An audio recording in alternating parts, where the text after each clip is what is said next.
started doing this. I read 7 chapters already till Karn Duryodan. Now we will read the 8th chapter, the wax mention. Swayamvar, the Rajsuya Yojana, the gamble. I will try to read 4 chapters. Okay, so that is this chapter is about 24 page number.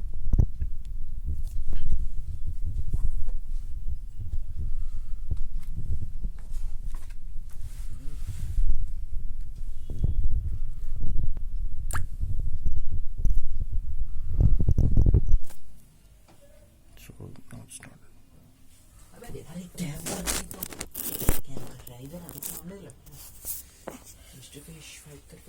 Pradeep बोल मैं पढ़ने ठीक है. The wax mention. Pandava's courage and the love and affection people had showered on them had created a deep jealousy within Duryodhan. His thoughts were always about killing the Pandavas. His plot to poison Bhima had failed, so he wanted a good plan to wipe them out totally. His brothers aided him in his actions. Dhritarashtra adored his eldest son Duryodhan and could not bring himself to take off his son, though he knew of Duryodhan's evil intentions. Duryodhan's mother Gandhari also doted on her eldest son, and thus Duryodhan fully exploited the love of his parents for his selfishness. Duryodhan once came to know that a grand festival was being arranged in Varanavati, and he decided to use the occasion to achieve his aim. So he paid a visit to Pandavas, and praising the beauty of Varanavati, he described the great festival to be conducted there with all pomp and grandeur. He also told them that the people of the city were eagerly waiting the Pandavas to grace the occasion. The unsuspecting Pandavas agreed to go. More so, since Dhritarashtra also told them to witness the festival. Overjoyed, the Pandavas had agreed to go to Varanavati. Duryodhan had a palatial mansion built for their stay. It was made of wax and other inflammable material like jute, dry grass, etc. The idea was to set the mansion on fire at night when the Pandavas were fast asleep and make people believe that it was fire accident and no one would suspect the Kauravas. The Pandavas came to know of these wax through Vidura. They felt deeply hurt that their own Keith and Keen were betraying them, but pretending to be unaware of the danger to their lives, the Pandavas proceeded to Varanavati, but tried to find out if there was any escape route from the wax mansion. Luckily for them, Vidura had engaged an expert miner who had dug a tunnel under the chamber leading to a pit in the forest. Duryodhan had employed many servants to keep a watch over the Pandavas. Kunti was also staying with her children in the mansion, and hence Pandavas familiarized themselves thoroughly with the tunnel and road, somehow or the other, escaping the attention of the watch and ward staff.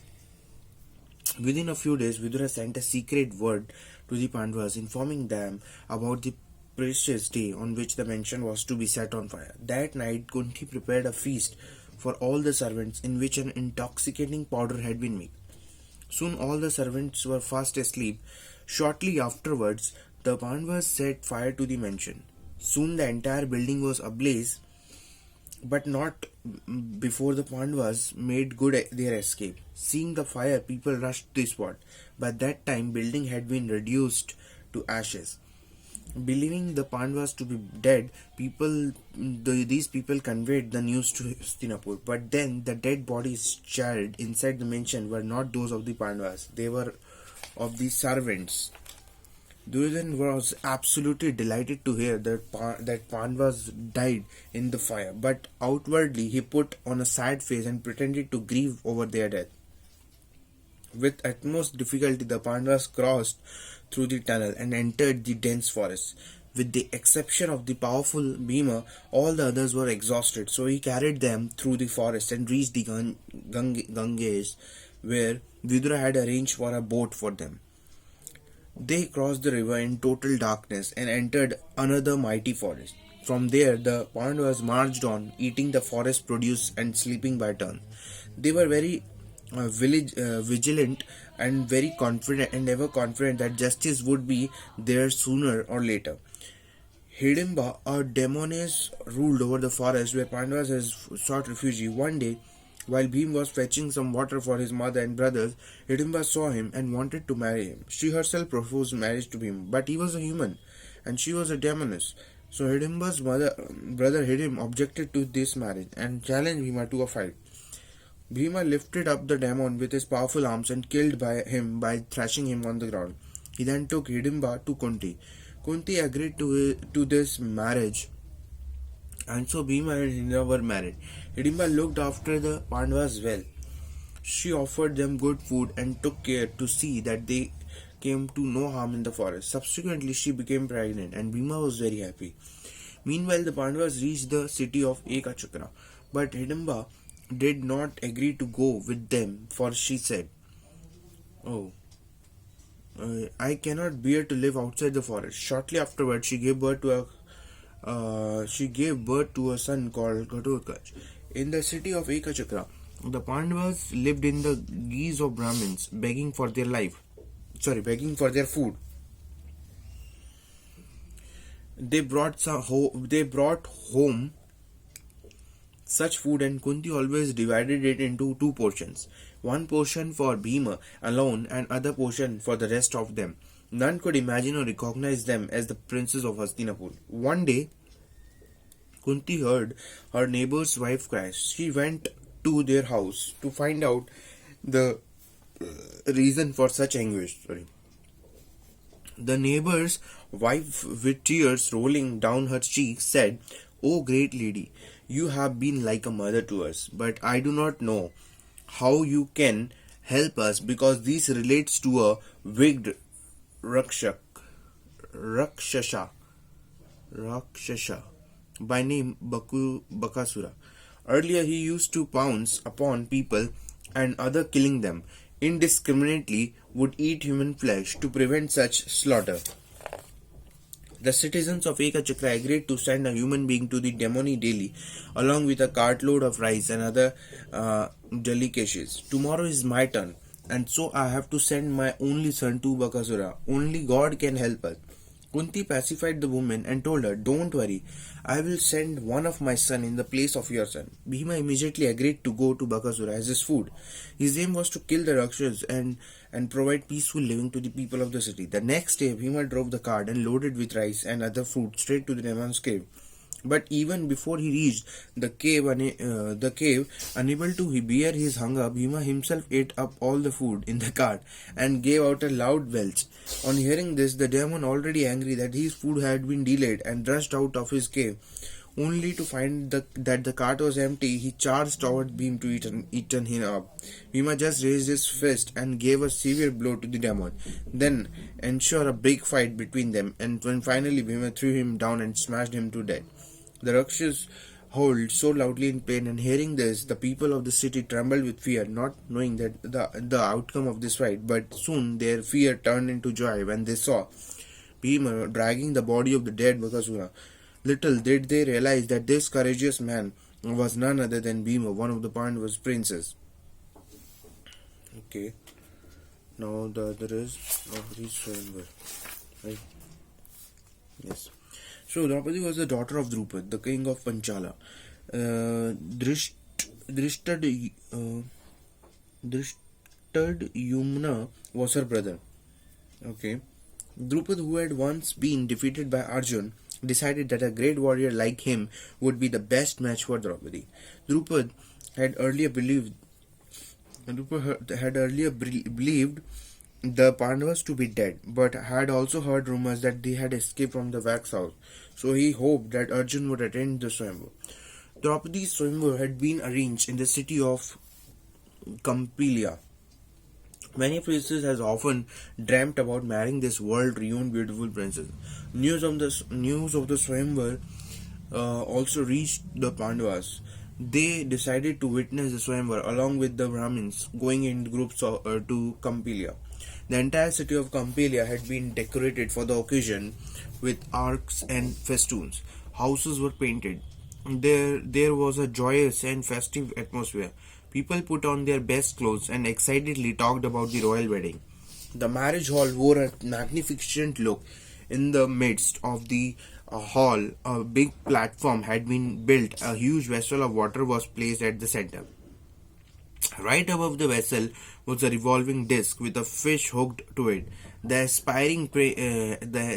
prince aspiring to marry Draupadi had to string his bow with it and shoot an arrow to hit the eye of the fish, and that too by looking at its reflection in the water kept below. Drupad had purposely set up such an extremely difficult test for the archer, but for he knew that only a hero like Arjun would be able to accomplish the feat. Many valiant princes had gathered there to prove their skill and win the hand of Draupadi. Duryodhan, Karn, Jarasandha, the king of Magad, Shishupala, Shalya, and many more able kings and princes were there. The Pandavas stood in a corner amidst a group of Brahmins. At the auspicious moment, Draupadi, looking all the more dazzling as a bride to be, entered the hall. All the suitors were anxious. Will Draupadi be mine?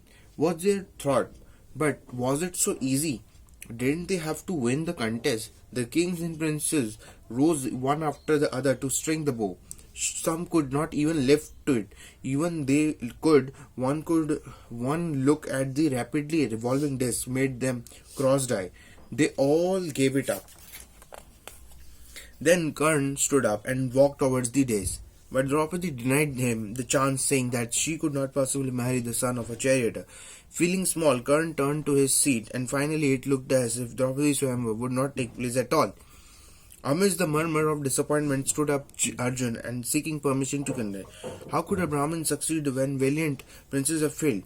Ridiculed the Kshatriyas, but impressed by Arjun's noble look, Drupad gave him the permission to contest Arjun's noble look.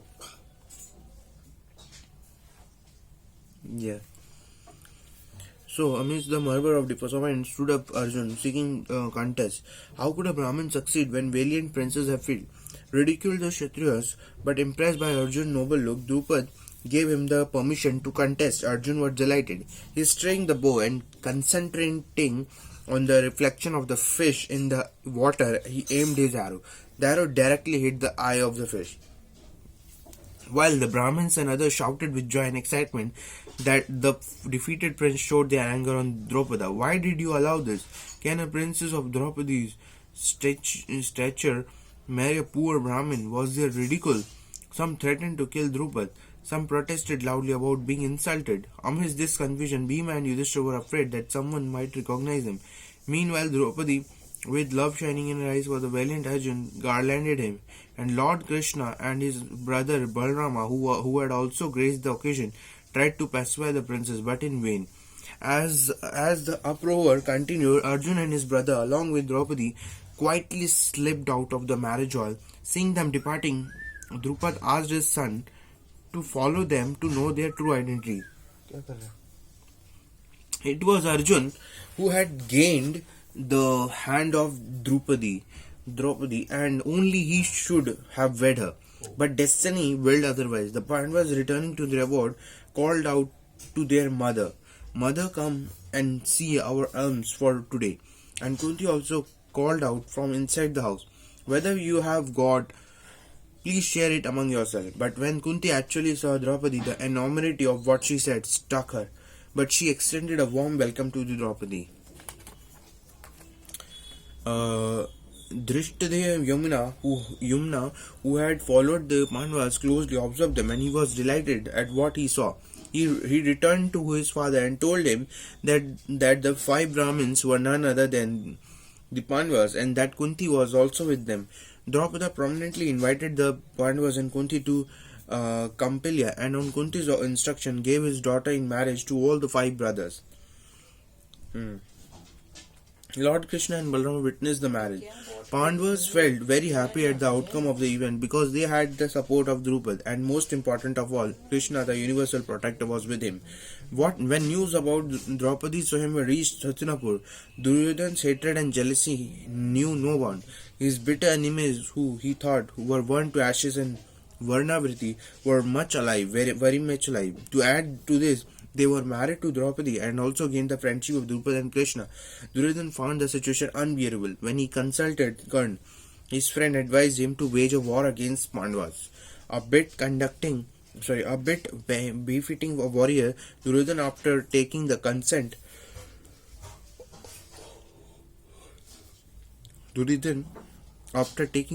of his blind father, broached the topic with Bhishma, Drona and other elders, but they did not support him on this. Instead, they advised him, don't nurture any hatred towards your cousin brothers. It will only demean you. You will also lose the goodwill of the people, so treat the Pandavas well. After all, they have not done any injustice to you. Give them half the kingdom and end this enmity. Neither Dhritarashtra nor Duryodhana could go against the advice of Bhishma and Drona, so reluctantly they sent Vidura to the Pandavas to bring them back to Hastinapur. Drupad had never liked Duryodhana. He knew of Duryodhana's plots to kill the Pandavas. He therefore objected to Pandavas going back to Hastinapur, but on Krishna's advice agreed that they should claim their kingdom.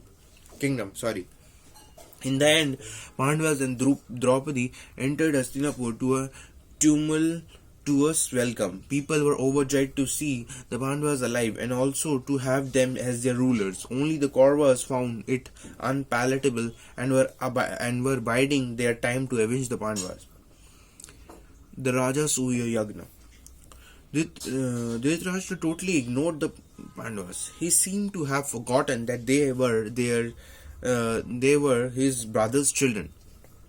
Their popularity and prosperity were unbearable to him. Hence, when he was forced into giving the half the kingdom to Pandavas, he deliberately allotted a barren and desolate land to them. Without grudging this offer, Yudhishthira accepted it with his brothers. Draupadi and Kunti settled down in the place. Soon the Pandavas turned the barren land into a golden land. They built palaces and forts, also provided all the amenities fit for the great city. For a small place grew into a mighty big capital called Indraprastha. Soon the people of the neighboring places accepted Yudhishthira as their king, and several kings also sought his patronage. By offering monetary tributes, in no time Yudhishthira's coffers were full. He therefore wanted to expand his kingdom. After all, he had the support of his valiant brothers. At that time, Yudhishthira's friend suggested that he conduct the Rajasuya Yagna so that he could become the emperor of a vast kingdom. But since they had to ensure whether there were other kings who could oppose him, Yudhishthira consulted his friend Krishna about this. Krishna told him that the Magadha's king Jarasandha was the only king who was capable of challenging Yudhishthira's sovereignty. Hence, Jarasandha had to be defeated. Jarasandha was a wicked king. He had terrorized the entire world, and Krishna wanted him to be annihilated. But Dharmaraj did not want to confront war with anybody. After devoting a lot of thought, Yudhishthira, Krishna and other Pandavas went in disguise to see Jarasandha's capital, Girivraj. Jarasandha was born as two halves of a body. A lady named Jara, out of her capability, had enjoined the two parts so that it became a fully baby and blessed him with immense power. Thus, Jarasandha became very powerful. Krishna and the Pandavas, in the guise of being Brahmins, participated in the yagna that was taking place in Girivraj. But Jarasandha's shape, I noticed some scars and immediately realized that these ought to be war scars. He even identified Bhima. When Jarasandha demanded the truth of them, Pandavas replied frankly that they had come to see combat with him. Undaunted, Jarasandha invited Bhima for a fight without weapons, but Bhima and Jarasandha were so strong that they fought for a fortnight without any signs of exhaustion. Even when Bhima managed to split Jarasandha's body into two halves, they would immediately adhere together, and lo, Jarasandha was ready for a fight. Not knowing what to do, Bhima looked at Krishna for guidance, and he saw Krishna tearing a straw into half and throwing them in a totally opposite direction. Bhima took the hint and he tore Jarasandha into two halves and threw them so far from each other that they could not come back together. Thus Jarasandha died and Pandavas were victorious. Pandavas freed all the princes who were imprisoned by Jarasandha and crowned his son as the king of Magad. Now the Yudhishthira could proclaim himself as the emperor of the entire world. Yudhishthira made hectic preparations for the Rajasuya Yagna. He invited many kings for the event. Duryodhana, Karna, Bhishma and Drona, Shakuni, the king of Gandhara, Shishupala, Krishna and several others accepted his invitation and reached Indraprastha to witness the Yagna. On the ultimate day of the Yagna, Yudhishthira was to be proclaimed the emperor and accustomed to render his first honor to the guest who was considered most worthy among all others was to be followed. It was a huge congregation and Yudhishthira was of the opinion that Krishna should be honored first. Shishupala, the king of Chedi, hated Krishna and could not tolerate him. Laughing in derision, he ridiculed Krishna of being a thief, of being the son of coward, and heaped them more insults on him. Unable to tolerate Krishna being ridiculed, the elder Bhishma stood up and revealed the secret behind Shishupala's birth. Shishupala was Krishna's relative, though his father Vasudeva.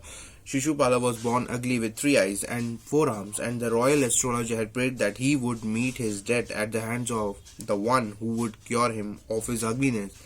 My mother roamed from the town to town in search of a cure for her son's ugliness, and in Dwarka, Krishna touched the baby, and baby turned out to be normal looking, but she was grieved to think that her son would die at the hands of Krishna. Krishna consoled her by saying, "Dear aunt, I can condone 100 mistakes of Shishupala.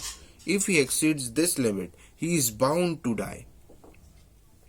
Enraged at Bhishma, Shishupala turned his ire towards Krishna and ridiculed him further. Since his insults crossed the 100 mark, Krishna stood up and used his Sudarshan Chakra towards Shishupala, which chopped his head. He was thus slain. Rajasuya Yagna was celebrated with a lot of pomp and pageantry, and Yudhishthira was recognized as the emperor. The princes priest and the other elders who had gathered for the occasion praised the magnificence of the Yagna and turned to their places. Duryodhana burned with jealousy at the thought of Pandava's prosperity. His jealousy knew no bounds when he saw the artistically built place with its crystal flowers so exquisitely designed that it was difficult to differentiate between a fountain of water and a crystal floor. Duryodhana was so lost in his jealousy and mistaking the floor, he slipped on the water and fell down. Draupadi, who witnessed this scene from a balcony, burst into uncontrollable laughter, and Duryodhana was enraged to say the least. He was all the more determined to